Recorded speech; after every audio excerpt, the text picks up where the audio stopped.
Welcome back to Faith is the Podcast. Yes. We are diving deep, folks, into Genesis chapter 8. Oh, Genesis 8. Yeah. It's powerful stuff. Absolutely. A story of the flood receding, the world getting a fresh start. Right. A new beginning. But there's so much more to it than just like water drying up. Oh, absolutely. It's about hope and resilience and just this unwavering faithfulness of God. Yeah. You hit the nail on the head. It really emphasizes the unwavering faithfulness of God. And one of the first things I think that struck me was the phrase, God remembered Noah. What do you make of that? I mean, it's not like God forgot about him, right? Right. Of course not. God has perfect knowledge. He's omniscient. But the word remember here in the Hebrew actually implies action. It's a very intentional word. Oh, interesting. Okay. Yeah, it means that God is actively turning his attention towards Noah and initiating a change. No. It's God actively choosing to bring relief, to step in and do something. So it's not just a passive memory. It's like God's like, okay, it's go time. Exactly. Yeah. It's this beautiful reminder that God is always with us, even in the midst of trial. Always working. Always working, always remembering his promises to his people. And then we see this kind of, the water's receding, but it's gradual. It takes months for the mountaintops to even appear. Right. And even longer, way longer for the earth to fully dry. I mean, what do you think? What do you think about that? Well, I think the slow drying is significant. Yeah. It demonstrates God's patience. Oh, yeah. And I think it's this reminder to us that even in moments of devastation, there's a process of restoration. It doesn't just happen overnight. Oh, that's so good. Like, it's like this, like you said, this unveiling of hope. Mm-hmm. And speaking of hope, Noah sends out a raven. Yes, he does. And a dove. Mm. The raven doesn't return. Right. But that dove eventually comes back, and not just comes back with an olive leaf. Yeah.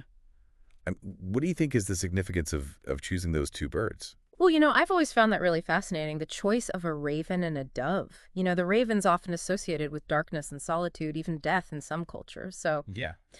in a way, it might symbolize the chaos and the uncertainty that still lingered after the flood. Right. And its disappearance leaves us wondering, like, is there any hope out there? But then comes the dove. The dove, a universal symbol of peace and new life and renewal. Right. So its return, especially with an olive leaf, that's huge. It's like this beacon of hope. Yeah. It signals the beginning of restoration. That olive leaf is just this tangible sign that God is making a way forward. I love that. Yeah. Like this visual representation of hope. Yeah. It's powerful. Yeah. It's a reminder that God is faithful to his promises and that even in the darkest of times, he's still working to bring about restoration and new life. I love that. And then finally, after over a year. Over a year. Yeah, a year in this ark. Yeah, can you imagine? I can't. Noah and his family finally step back onto dry land. Yeah. And the first thing they do, they don't go get a burger. Right. They don't celebrate. Their first act is to build an altar. Yes. And to offer sacrifices. What does that tell us about their mindset? Yeah. After this absolutely harrowing, can you fathom? Right. What an experience. To go through something that traumatic and to immediately turn to God in gratitude and worship, it speaks volumes about their faith and their understanding of his grace. Right. They recognized that they had been spared, given a second chance. Right. And their immediate response was to acknowledge and thank God for his mercy. And that actually leads us to what I find to be one of the most powerful moments in the chapter. Mm. And that's God's promise to never again destroy the earth with a flood. Yeah. He sees humanity's flaws.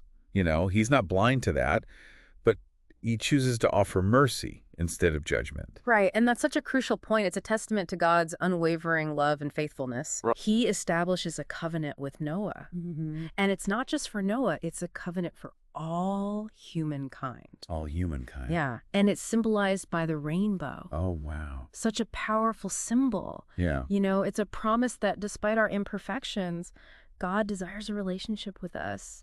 He wants to be close to us.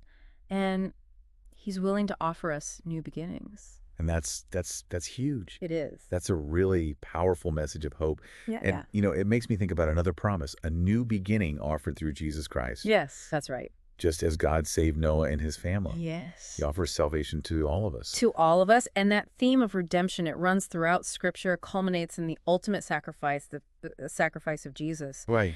And through his death and resurrection, we are offered forgiveness and a chance to start over, a brand new life. It's a beautiful thing, this offer of grace and these new beginnings. Yeah. And speaking of new beginnings, I know we talked about this a lot on the show, but remember getawaygem.com, your travel source. This chapter makes me think about stepping out in faith and exploring this amazing world that God created. That's a great connection. Yeah. Just like Noah leaving the ark, traveling can be a journey of discovery. It can. A chance to encounter God in new and profound ways. Yeah, just to see the world with fresh eyes and just to appreciate all of the handiwork. Absolutely. And sometimes we need that fresh perspective. It's so easy to get caught up in the routine of daily life, but when we step outside of our comfort zones and experience new cultures and see the beauty of creation, it can really deepen our faith and our understanding of God. That's so good. So as we wrap up our deep dive into Genesis 8, let's remember the core message here. I mean, even in the face of devastation, hope endures, new beginnings are possible, and God's faithfulness is unwavering. And that's pretty amazing. It is amazing. Thanks for joining us on Faith is the Podcast. Yes, thank you. And we'll see you next time. We'll see you next time. Bye. Bye.